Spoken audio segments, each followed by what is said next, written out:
The world stands on the precipice of a new and terrifying era. For decades, we lived under the fragile peace of a post-Cold War world. Now, the specter of nuclear conflict looms once more. The war in Ukraine, a bloody and protracted struggle, has become the backdrop for a dangerous game of nuclear brinkmanship involving Russia, China, and the United States. The once predictable doctrines of nuclear deterrence have been thrown into chaos, replaced by an unsettling ambiguity that threatens to plunge us all into the abyss. The recent saber-rattling from Russia's Vladimir Putin has ignited a firestorm of global concern. The very idea of nuclear weapons being deployed in a current conflict is now alarmingly real, pushing the world to the edge. This video is broken down into 7 crucial chapters, each delving deeper into the escalating tensions and the potential for a catastrophic outcome. From China's surprising rebuke of Russia to the complex web of international alliances and nuclear strategies, we'll unravel the events that are shaping this new era of uncertainty.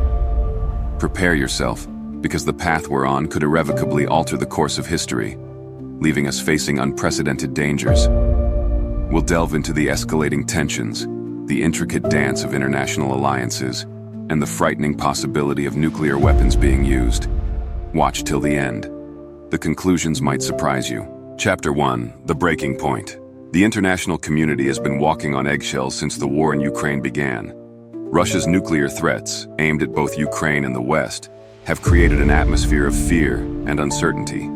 President Putin's revised nuclear doctrine, which seemingly lowers the threshold for nuclear use, has sent shockwaves through global capitals. Russia's new position now states that any attack by a non-nuclear state, if it is supported by a nuclear power, will be considered a joint attack on Russia, demanding a severe response. The West, understandably worried, views these changes as evidence that Russia is prepared to use nuclear weapons in the Ukrainian conflict, a scenario that was previously considered unthinkable. Kiev has already urged its Western backers to intervene and try to control what they see as an increasingly dangerous alliance between Russia and North Korea, which they fear will have damaging effects on both European and Asian security. For the longest time, China remained conspicuously silent on the issue. Beijing has always been wary of nuclear escalation and has sought to portray itself as a responsible actor on the world stage. But now, as the Kremlin has adopted its new, aggressive nuclear stance, China's leaders can remain silent no longer. Beijing has effectively said, "Enough is enough" to Russia's dangerous posturing. China's reaction has been unusually harsh, effectively rejecting Putin's approach to nuclear weapons and creating a rift in their relationship. This sudden shift raises some significant questions. How did China actually attempt to control Russia on this issue? Is the much-vaunted relationship between Beijing and Moscow actually on the verge of collapse? And more importantly, will Putin even heed these stern warnings from the Chinese government? Chapter 2: A Nuclear Warning and Its Implications. The Chinese Foreign Ministry spokesperson stated that all parties involved in this conflict should remain calm, exercise restraint, and seek a reduction in tensions and strategic risks through dialogue and consultation. The statements came as China expressed its unease with the current situation and issued repeated warnings to Russia about the potential ramifications of its nuclear ambitions. These warnings were not the first time China had expressed such concerns. Just weeks before Russia launched its full-scale invasion of Ukraine nearly 3 years ago, Russia and China joined the other 3 permanent members of the UN Security Council, the United Kingdom, France, and the US, in declaring that a nuclear war was unwinnable and must never be fought. Since the war began, China has repeatedly reiterated the joint statement from January 2022. However, these moves were often interpreted as veiled responses to the Kremlin's persistent nuclear threats. China has also voiced its disapproval of the US concept of extended deterrence, where the United States commits to using its nuclear arsenal to protect non-nuclear allies, particularly those in the Asia-Pacific region like South Korea and Japan, both of which are regional neighbors of China. China's warning to Russia may have been intended to prevent the US from bolstering the military strength of its allies in the region. Washington has so far resisted calls from China to adopt a no-first-use policy, a strategy not to utilize nuclear weapons preventively, or as a first strike, or in response to any sort of conventional attack. It's worth noting that Moscow abandoned its own no-first-use strategy in the early 1990s, Still, the US and China have tried to establish trust on strategic issues by providing each other with information regarding Beijing's nuclear missile testing in late September and Washington's own tests earlier in the month. Chapter 3: Sanctions in a Shifting Landscape. Other measures are also being undertaken in attempts to prevent Putin from deploying nuclear weapons. These include the inauguration of the new US President, Donald Trump, and the implementation of harsher sanctions against Russia. Since the start of the invasion of Ukraine in February 2022, the US, UK, and EU, along with Australia, Canada, and Japan, have imposed over 6,500 sanctions on Russia. In response to Russia's actions, the US and its allies have enacted an unprecedented set of sanctions, which include setting a price ceiling for Russian oil exports, freezing $300 billion in Russian foreign exchange reserves, and severing numerous ties between Russian financial institutions and the global economy. However, so far, Putin has not given any credible indication that he would accept a policy on this issue, despite the combined efforts of the US and China to prevent both the proliferation and the use of nuclear weapons. China's recent warnings to Putin on the nuclear issue are vital to keep Russia in check. The use of Russian tactical nuclear weapons would present a major problem for China. The international backlash alone could force Beijing to reconsider its unlimited partnership with Moscow. Moreover, a Russian attack would be inconsistent with decades of Chinese nuclear policy. Since detonating its first nuclear device in 1964, China has pursued a policy of no first use alongside a strategy of deterrence through assured retaliation. For nearly 6 decades, China's leaders have viewed nuclear weapons as solely for self-defense, completely separate from conventional operations and strategies. This position was recently reiterated by Li Song, China's ambassador in charge of disarmament affairs, who stated that China has made a solemn commitment that it would never under any circumstances be the first to use nuclear weapons. Chapter 4: Cracks in the Alliance. These developments point to a shift in Beijing's perception of the global environment, rather than any change in Xi Jinping's position on the deployment of nuclear weapons. Consequently, if Russia used a tactical nuclear weapon against Ukraine, Beijing would feel pressured to react publicly, if only rhetorically. But what would a nuclear strike actually mean for Russia-China relations? While Moscow's deployment of nuclear weapons would place Beijing in a very difficult position, it would not automatically lead to a complete abandonment of their strategic partnership. While the Sino-Russian strategic partnership is certainly facing challenges, it is likely to continue as long as leaders in both Beijing and Moscow see the United States as their principal threat.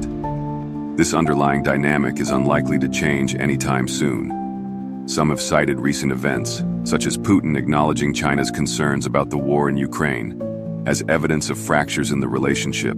However, this could be little more than wishful thinking. Li's statements accurately reflect Beijing's position on the war, and recently, the Chinese Foreign Minister Wang Yi had a call with Russian Foreign Minister Sergei Lavrov, where they both discussed the high level of mutual trust and solid support between their countries, and reaffirmed Beijing's commitment to the Sino-Russian relationship.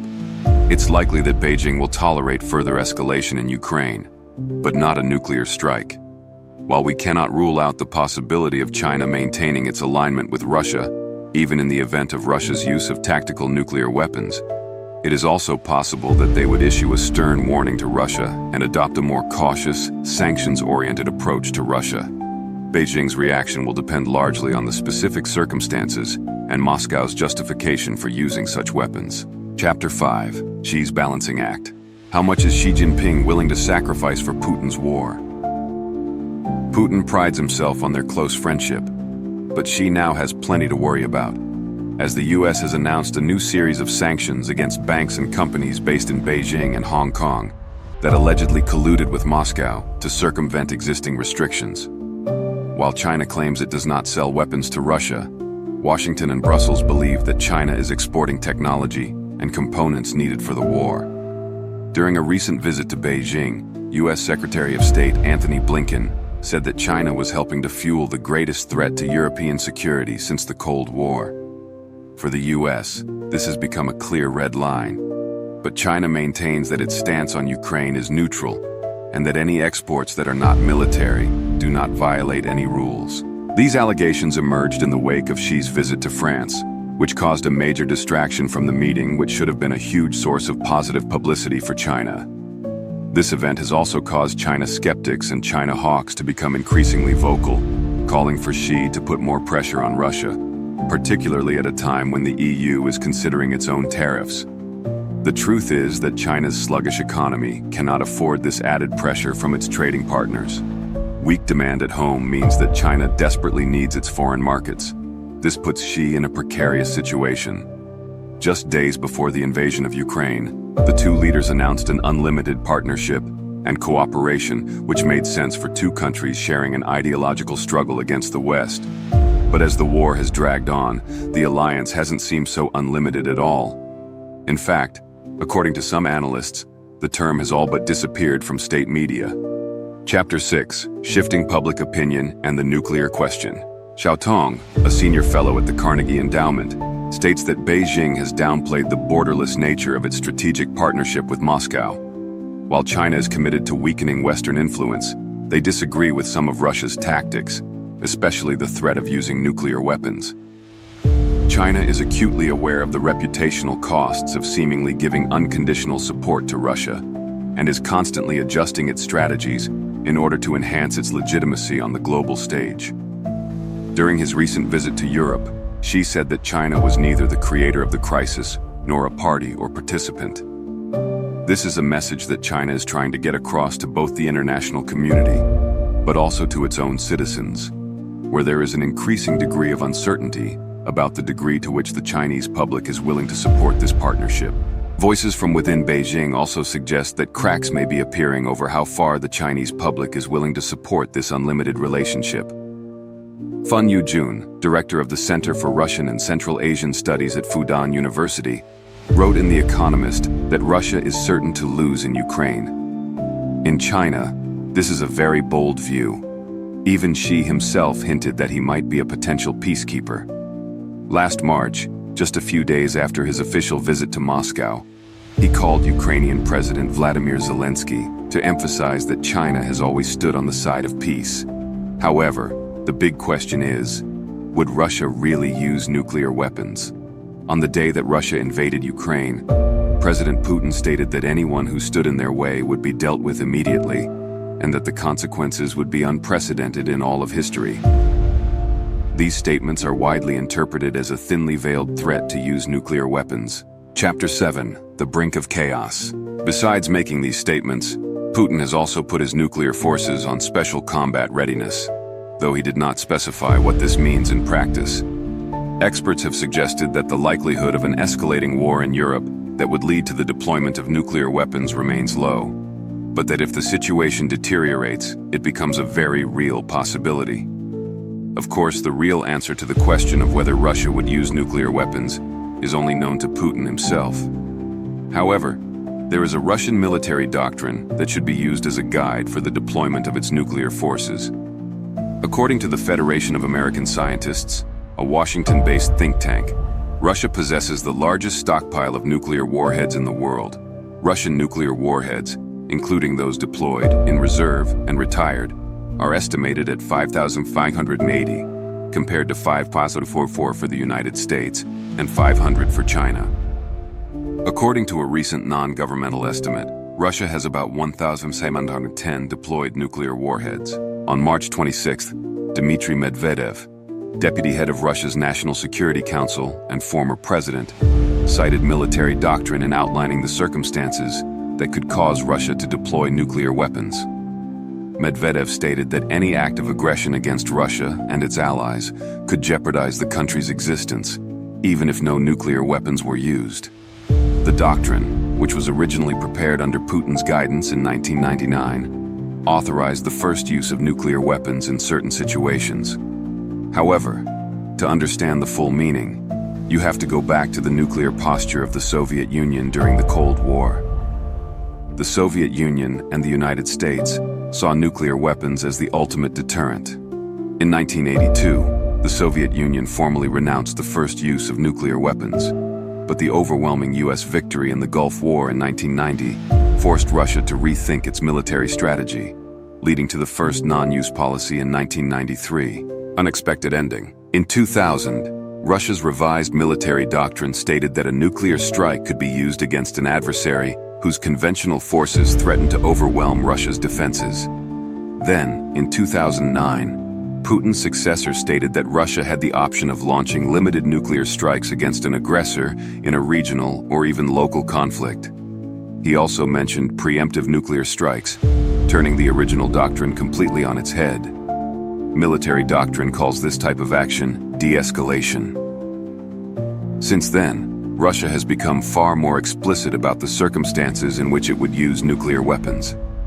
The latest version of Russia's military doctrine, amended in 2010, stipulated that nuclear weapons could be used against an opponent with conventional forces when the very existence of the state was threatened. In 2020, the Russian government argued that it saw nuclear weapons only as a means of deterrence, and also only to be used against other nuclear-armed states. However, Russia could still deploy nuclear weapons against NATO, citing its possession of nuclear weapons as a reason. Russia has also stated that the Western sanctions imposed in support of Ukraine constitute a declaration of war. In order to launch a nuclear strike, Putin has repeatedly claimed that the West is seeking to destroy Russia. Some analysts believe that Russia could even use a nuclear device against Ukraine after falsely accusing it of building a plutonium-fueled dirty bomb. Additionally, recent Ukrainian missile strikes targeting military facilities in Russia have increased the likelihood that Russia may resort to nuclear weapons in Ukraine. If Russia faces a conventional defeat in Ukraine, Putin may have to decide whether or not to implement his nuclear doctrine. If this were to happen, it would represent a major crisis for the whole world. This is one of the main reasons why China has warned Russia about the use of nuclear weapons. It is not just that Beijing fears Russia is falling behind the US militarily.